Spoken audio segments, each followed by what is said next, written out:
الحمد لله الذي خلق الإنسان من نطفة. الحمد لله الذي ليس كمثله شيء وهو السميع البصير. نحمده ونستعينه ونستغفره ونؤمن به ونتوكل عليه ونعوذ بالله من شرور أنفسنا ومن سيئات أعمالنا. من يهده الله فلا مضل له ومن يضلله فلا هادي له. ونشهد أن لا إله إلا الله وحده لا شريك له ونشهد أن سيدنا ومولانا محمدا عبده ورسوله. أما بعد فأعوذ بالله من الشيطان الرجيم. بسم الله الرحمن الرحيم. لن تنالوا البر حتى تنفقوا مما تحبون. وقال الله تبارك وتعالى في كلام آخر: لن ينال الله لحومها ولا دماؤها ولكن يناله التقوى منكم. وقال النبي صلى الله تبارك وتعالى عليه وسلم: من وجد سعة فلم يضحي فلا يقربن مصلانا، أو كما قال عليه الصلاة والسلام. الله أكبر الله أكبر، لا إله إلا الله والله أكبر، الله أكبر وللہ الحمد. درود شریف پڑھنے اللہم صلی علی سیدنا و مولانا محمد وعلی آل سیدنا و مولانا محمد وبارک وسلم. معزز حاضرین کرام اور میرے دینی اور اسلامی بھائیوں، رب ذوالجلال کا بے پناہ فضل، اس کا کرم، اس کا احسان ہے کہ اللہ رب العزت نے ہم سب کو یہ مبارک مہینہ جس کو ذی الحجہ کہتے ہیں نصیب فرمایا، اور اس مہینے کی آج 8 تاریخ ہو چکی ہے. آج کے دن کے بعد کل 9 تاریخ ہے، جس کو حج کا دن کہا جاتا ہے، یعنی یوم العرفہ. یہ حج کا دن کہلایا جاتا ہے اور اس دن کی بڑی فضیلت ہے. احادیث کے اندر آتا ہے، اللہ کے نبی علیہ السلام نے ارشاد فرمایا کہ جو شخص 9 ذی الحجہ کا روزہ رکھ لے تو اللہ رب العزت اس کے آئندہ کے 1 سال کے گناہ معاف فرما دیتا ہے اور 1 سال پچھلے کے گناہ معاف فرما دیتا ہے. اللہ اکبر. اتنی بڑی فضیلت ہے. اور احادیث کے اندر جو عیدین کی راتیں ہیں، یعنی جو آنے والی آج کی رات کے بعد جو رات آئے گی، ان راتوں کی بھی بڑی فضیلت وارد ہوئی ہے. اللہ کے نبی علیہ السلام کا فرمان ہے کہ من قام لیلۃ العیدین غفر له ما تقدم من ذنبه وما تأخر. اللہ کے نبی علیہ السلام نے فرمایا کہ جو عیدین کی راتوں کو کامیاب بنا لے، عبادت کے ساتھ گزار لے، اچھائی کے ساتھ گزار لے، اللہ کے نبی کا فرمان ہے کہ اس کے بھی 1 سال آئندہ کے اور 1 سال پچھلے گناہ معاف کر دیے جاتے ہیں. جتنی بھی خامیاں، کوتاہیاں ہم سے انجانے میں ہو جاتی ہیں کہ پتہ بھی نہیں چل پاتا، تو اللہ رب العزت ان سب کو ختم فرما دیتے ہیں. اور دوسری روایت کے اندر آتا ہے کہ جو عیدین کی راتوں کو کامیاب بنا لے، عبادت کے ساتھ گزار لے، اللہ رب العزت اس شخص کو قیامت کی اس ہولناکی سے بچائے گا کہ جس کی ہولناکی کے سامنے جتنی بھی حاملہ عورتیں ہیں وہ اپنے حمل گرا دیں گی، اور جتنے بھی دودھ پیتے بچے ہیں مائیں اپنے دودھ پیتے بچوں کو بھول جائیں گی. یعنی اس دن کے خوف کا اور دہشت کا یہ عالم ہوگا. تو روایت کے اندر آتا ہے کہ جس نے عیدین کی راتوں کو کامیاب بنایا ہوگا، اللہ رب العزت قیامت کے دن لیکن اس ہولناکی سے اور اسی طرح اس دہشت سے اس شخص کو محفوظ فرما دے گا۔ تو یہ بڑی فضیلت ہے، اس لیے ہم ابھی سے عبادت میں جڑیں، اپنی مالی عبادت بھی پیش کریں، صدقہ خیرات کریں، اور قربانی کے جو جانور ہیں ہم اس کی اچھی طرح سے دیکھ بھال کریں۔ اللہ کے نبی علیہ السلام نے ارشاد فرمایا، بلکہ صحابہ کرام رضی اللہ عنہم نے خود اللہ کے نبی سے دریافت کیا کہ یا رسول اللہ، یہ جو ہم قربانی کیا کرتے ہیں اور ہر سال اربوں خربوں جانوروں کی تعداد میں جو ہم خون بہاتے ہیں اور ان کو ذبح کرتے ہیں، ان کی حقیقت کیا ہے؟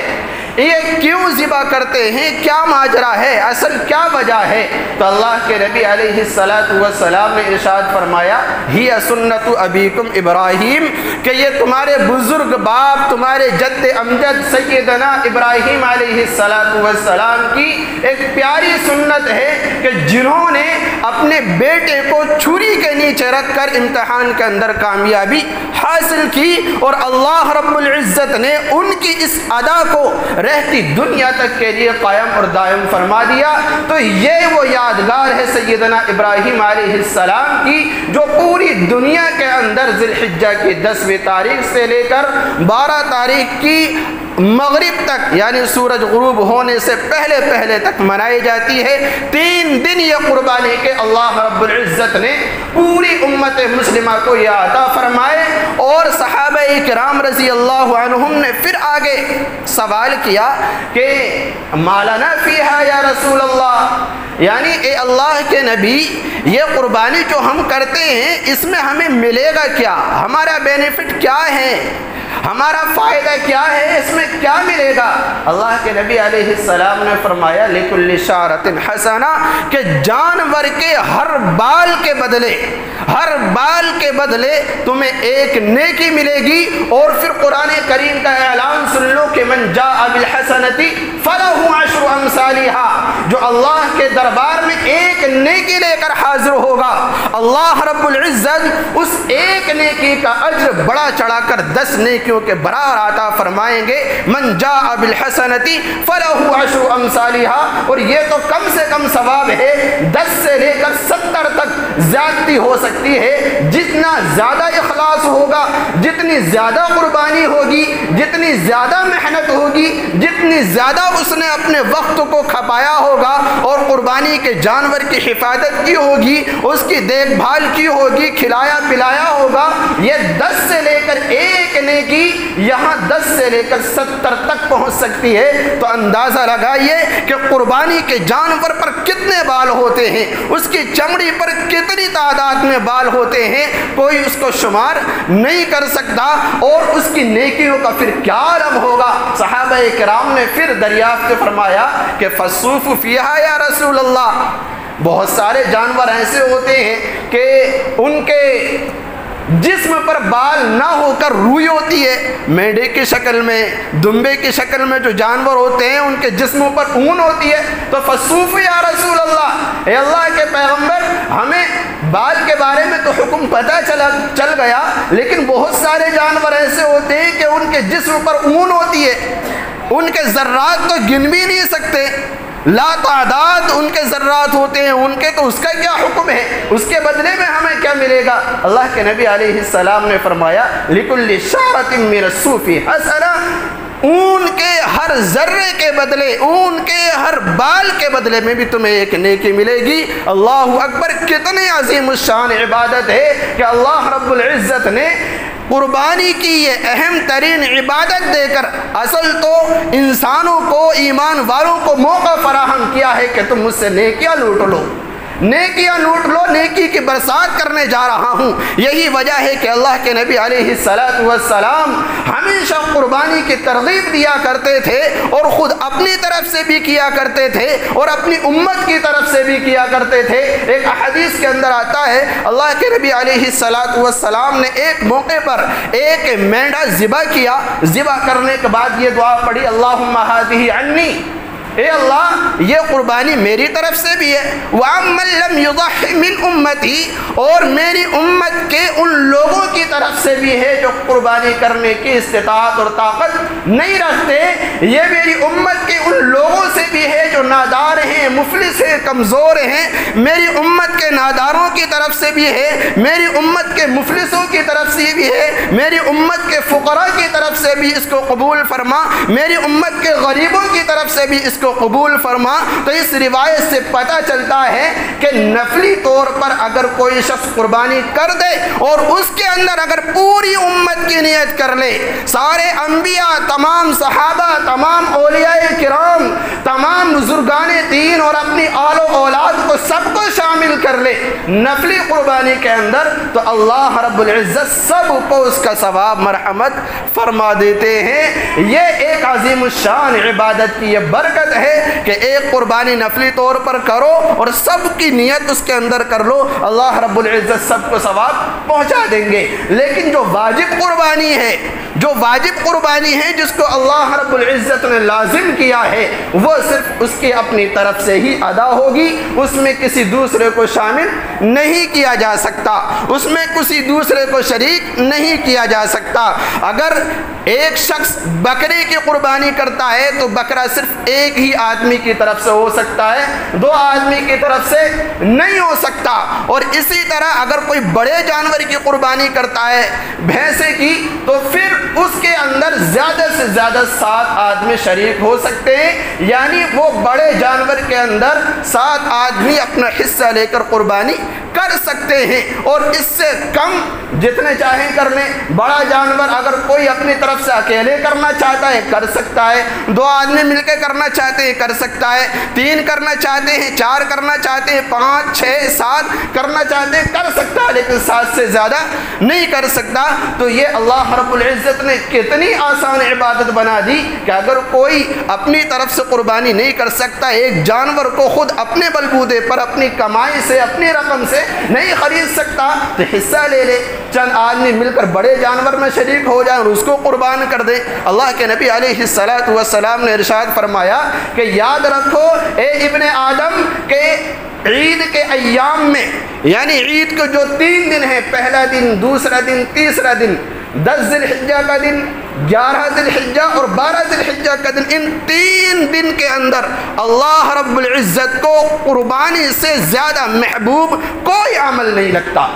کوئی عمل محبوب نہیں لگتا۔ جتنے بھی عمل ہے، نماز اپنی جگہ فرض، روزہ اپنی جگہ فرض، تلاوت قرآن اپنی جگہ فرض، ذکر و اذکار اپنی جگہ، اور ساری عبادات اپنی جگہ، لیکن ان 3 دن کے اندر اللہ رب العزت کے پیغمبر نبی آخر الزمان کا ارشاد ہے کہ ان 3 دن میں اللہ رب العزت کو سب سے زیادہ جو محبوب ہے وہ یہ ہے کہ میرے بندے میرے نام پر مجھ سے ثواب حاصل کرنے کے لیے، میرے حکم کی تعمیل کے لیے، میری رضا اور خوشنودی کے لیے جانور کو قربان کریں اور ان کا خون بہائیں۔ اور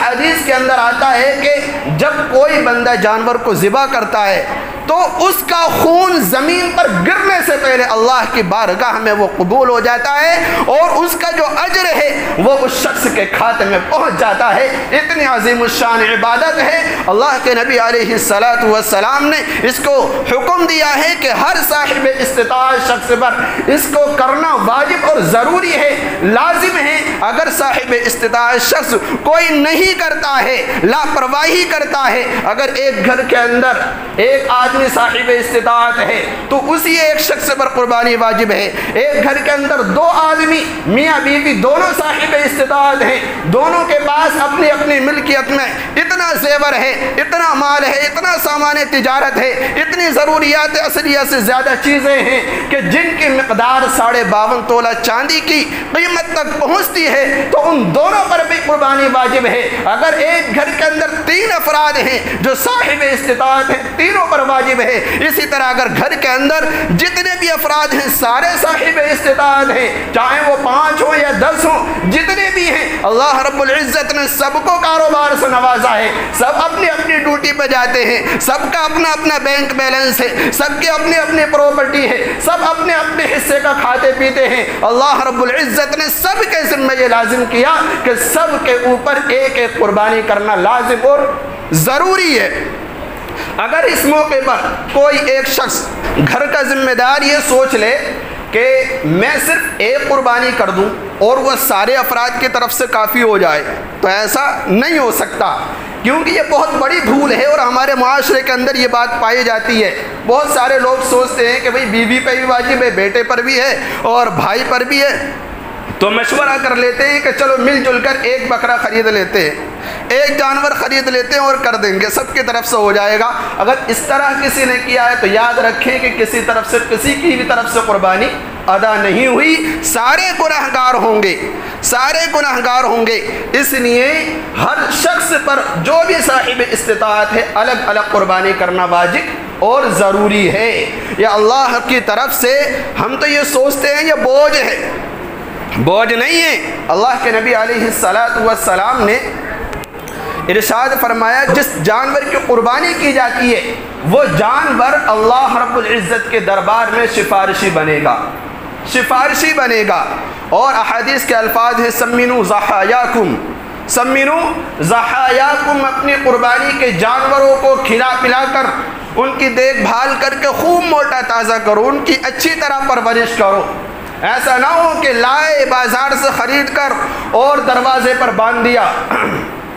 دھوپ بھی پڑ رہی ہے، بارش بھی ہو رہی ہے، آندھی طوفان سب آ رہے ہیں، وہ بیچارہ جانور چلاتے چلاتے تھک رہا ہے، اس کی کوئی پرواہ نہیں ہے، نہ چارے کا کوئی خیال رکھ رہا، نہ کھانے پینے کا کوئی خیال رکھ رہا۔ یاد رکھیں یہ جانور تمہاری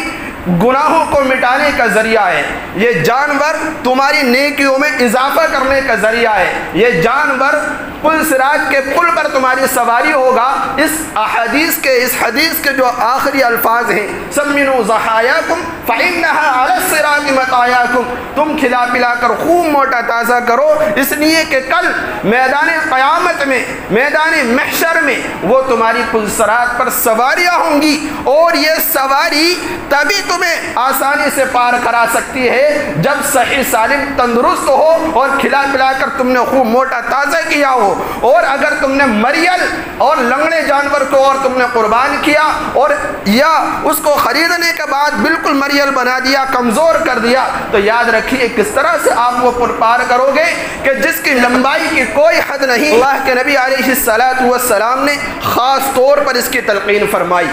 اور یہ کہا کہ جانور جو بھی خرید کر لاؤ اس کا بھرپور خیال رکھو، اس کے چارے کا خیال رکھو، اس کے کھانے پینے کا خیال رکھو اور اس کی ہر ضرورت کا خیال رکھو۔ اس کی جتنی تم جو ہے تربیت کرو گے، پرورش کرو گے، اتنا ہی تمہارے کھاتے میں ثواب لکھا جائے گا، اور یہ اسی طرح سے تمہارے لیے میدان محشر میں سفارشی بنے گا جس طرح سے تم نے اس کا خیال دنیا کے اندر کیا ہوگا۔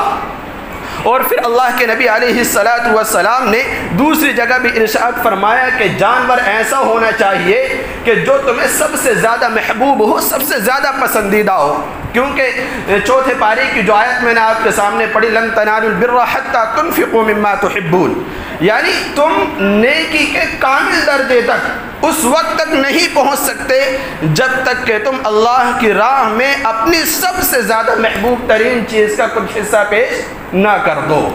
تو پتہ چلا کہ قربانی کا جانور ہمیں ایسا خریدنا ہے جو ہر طرح کے عیب سے بالکل الگ ہو، ہر طرح کے عیب سے پاک ہو، کانا نہ ہو، لنگڑا نہ ہو، کوئی چوٹ پھینٹ لگی ہوئی نہ ہو، اس کے دماغ پہ چوٹ نہ ہو، اسی طرح دم کٹی ہوئی نہ ہو، ہے نا، کوئی اور کسی طریقے کا عیب پیدا نہ ہو، اور اس کی عمر کے اندر کمی نہ ہو، پوری عمر ہونی چاہیے، بکرے کی مکمل 1 سال ہونی چاہیے، بڑے جانور بھینسا وغیرہ کی پورے 2 سال مکمل ہونی چاہیے۔ اس کے علاوہ جو اونٹ وغیرہ ہیں ان کی عمر کے بارے میں آتا ہے کہ 5 سال اعمال مکمل ہونی چاہیے، تو یہ عمرے احادیث کے اندر بیان کی گئی ہیں، ان کا خیال رکھا جائے اور محبوب ترین جانور، صاف ستھرا جانور خریدا جائے۔ اگر کوئی صاحب استطاعت شخص ہے اور وہ ان دنوں میں کوتاہی کرتا ہے، قربانی نہیں کرتا، تو اللہ کے نبی علیہ السلام نے جہاں قربانی کرنے کے فضائل بیان کیے ہیں، جہاں قربانی کرنے کے فضائل کے بارے میں یہ بتایا ہے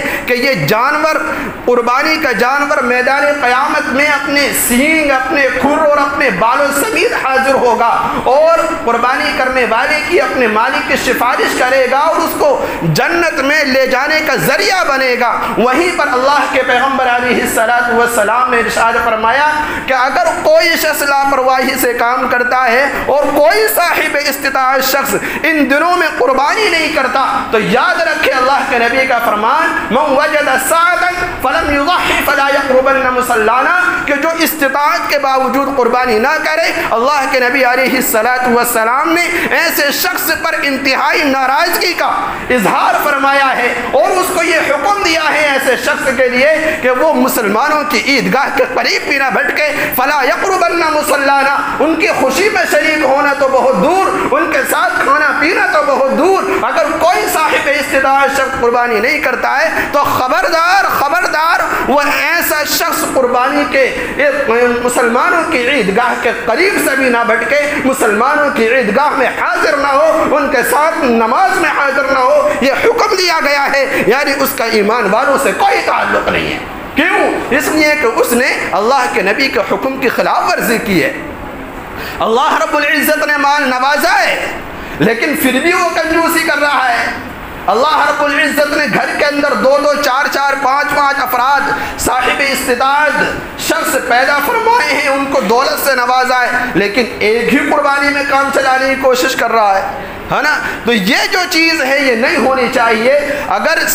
10 افراد ہیں ایک گھر کے اندر اور 10 کے 10 صاحب استطاعت ہیں، 10 کے 10 کا مکان الگ ہے، کاروبار الگ ہے، سب کے پاس اپنے اپنے پراپرٹی، اپنے کھانے پینے کے مالک ہیں، خود کمانے والے ہیں، اور اللہ رب العزت نے ان کو خوب نوازا ہے، تو سب کے اوپر الگ الگ قربانی کرنا واجب اور ضروری ہے۔ اگر سارے نہیں کریں گے تو پھر گناہ گار ہوں گے۔ اس لیے میرے بھائیوں، ابھی قربانی کے کچھ ایام باقی ہیں، 2 دن کے بعد عید ہے اور عید کے دن سے پھر 3 دن ملتے ہیں۔ اگر ہم میں سے کوئی ایسا شخص ہے جو صاحب استطاعت ہے اور ابھی تک قربانی کرنے کا ارادہ نہیں کیا ہے، تو ابھی وہ عزم کر لیں، ارادہ کر لیں کہ انشاءاللہ میں ضرور قربانی کروں گا اور جانور خرید کر لا کر اللہ کی راہ میں ذبح کروں گا یا کسی بڑے جانور میں حصہ لوں گا اور ضرور اللہ کی راہ میں قربانی پیش کروں گا۔ وہ ابھی نیت کر لیں اور اللہ کے نبی علیہ السلام کی ایک سخت وعید سے بچ جائیں، کیونکہ دنیا کے اندر اگر ہم نے اپنے نبی کو خوش کر لیا، ان کے احکامات پر عمل کر لیا، تو پھر یاد رکھیے ہمارے نبی اگر خوش ہے تو پھر ہمارا رب بھی ہم سے راضی ہے، ہمارا رب بھی راضی ہے۔ اور ایک بات اور یاد رکھے، قرآن کریم کے اندر آتا ہے لن ینال اللہ لحومها ولا دماؤها ولكن يناله التقوى منكم، ہے نا۔ اللہ کی راہ میں نہ تو قربانی کا خون پہنچتا، نہ گوشت پہنچتا، نہ اس کے پائے پہنچتے، نہ کوئی اور دوسرا جز پہنچتا، وَلَكِنْ يَنَالُهُ التَّقْوَى مِنْكُمْ، اللہ رب العزت تو تمہارے دلوں کو دیکھتا ہے، تمہاری نیتوں کو اور تمہارے تقوی کو دیکھتا ہے کہ تمہاری نیت کیا ہے۔ تم اگر 30 35 50 ہزار روپے کا جانور، بکرا یا کوئی دوسرا جانور خرید کر لے کے آئے ہو تو اس میں تمہاری نیت کیا ہے؟ دکھلاوے کی نیت تو نہیں ہے، نام و نمود کی نیت تو نہیں ہے، یہ تو نہیں ہے کہ میں بھائی 50 ہزار روپے کا بکرا خرید لاؤں اور خرید کے لانے کے بعد ایسا جانور ہو جو پورے محلے میں میرے جانور جیسا دکھتا ہی نہ ہو، ہر لوگ میری تعریف کے پل باندھے اور اس کو روزانہ ڈیلی گلی کے اندر چکر لگوائے بچوں کے ذریعے سے تاکہ لوگ دیکھیں اور پوچھیں کس کا جانور ہے، بڑا خوبصورت ہے کہ فلاں کا جانور ہے، واہ بھائی واہ، بڑا صاحب ثروت معلوم ہوتا ہے، بڑا مالدار معلوم ہوتا ہے، بہت اچھا جانور ہے نا۔ اور یہ مقابلے کی بھی نیت نہ ہو کہ بھائی پچھلے سال میں نے ایسا جانور ذبح کیا تھا، تعریف کم ہوئی تھی، اب کیسے اس سے بھی اعلیٰ لاؤں گا تاکہ میرا نام ہو کہ بھائی فلاں نے تو اتنا قیمتی جانور ذبح کیا اور اس کے اندر اتنا گوشت نکلا نکلا اور اس کے اندر یہ بھی بنا ہوا تھا اور اس پہ یہ لکھا ہوا تھا اور اس طرح سے لکھا ہوا تھا، یہ نام و نمود کی نیت اگر ہے تو یاد رکھیں ایسے قربانی کرنے سے کوئی فائدہ نہیں ہے، کیونکہ اس کا کوئی بھی اجر اللہ رب العزت کے یہاں نہیں ملنے والا۔ اللہ رب العزت تمہاری نیتوں کو دیکھے گا، تمہارے اخلاص کو دیکھے گا، تمہارے تقوی کو دیکھے گا۔ اگر کوئی شخص اپنی استطاعت کے ساتھ ساتھ 15 20 25 ہزار روپے کا بھی اگر جانور لے آیا، لیکن کوئی ایسا عیب نہ ہو اس کے اندر، ایسا عیب نہ ہو جو قربانی کے لیے مانع ہو، قربانی کے لیے رکاوٹ بنتا ہو، صاف ستھرا جانور، عمر پوری ہو اللہ، اور اخلاص ہو اس کے دل کے اندر، یا بھاری قیمت کا اگر جانور خرید لایا اور اخلاص ہے اس کے دل کے اندر، نیت یہ ہے کہ بھئی بڑا جانور میں خریدوں گا، بڑا بکرا، اس کے جسم پر بال زیادہ ہوں گے، نیکیاں مجھے زیادہ ملیں گی، یا گوشت زیادہ نکلے گا اور میں زیادہ سے زیادہ فقراء اور ضرورت مندوں میں تقسیم کروں گا، اگر یہ نیت ہے اور اس کا جو ہے اس کی شہرت نہیں کراتا ہے، اس کی چہل قدمی یا نہیں کراتا ہے اور اس کے اندر اخلاص ہے، تو پھر کوئی حرج نہیں ہے، اچھے سے اچھا جانور خریدیں اور قربان کریں، لاکھوں روپے کا بکرا اگر مل رہا وہ قربان کریں، لیکن اخلاص ضروری ہے، نام و نمود نہ ہو۔ لیکن اکثر دیکھا یہ گیا ہے کہ جو بھی زیادہ قیمت کا بکرا لیتا ہے اس کے دل کے اندر ضرور کسی نہ کسی درجے میں یہ بات پائی جاتی ہے کہ میرا نام ہوگا، میری شہرت ہوگی، میں بھائیوں سے سب سے افضل قربانی کرنے والا کہلایا جاؤں اور میں سب سے اچھی قربانی کرنے والا کہلایا جاؤں۔ اگر نام ہے اور اسی طرح شہرت اگر طلب ہے تو میرے بھائیوں یہ صرف شہرت تک بات رہ جائے گی، اس کا ثواب حاصل اللہ کے یہاں نہیں ہوگا۔ اس لیے کوئی بھی عمل ہو، قربانی کا تو زمانہ چل رہا ہے، اس کا علاوہ کوئی بھی عمل ہو، دکھلاوا، ریاکاری یہ ایک ایسی چیز ہے جو عمل کو تباہ و برباد کر دیتی ہے۔ اس لیے ہر عمل سے پہلے اخلاص دل کے اندر بہت ضروری ہے۔ اللہ رب العزت ہم سب کو کہنے سننے سے زیادہ عمل کی توفیق عطا فرمائے، آمین۔ وآخر دعوانا الحمدللہ۔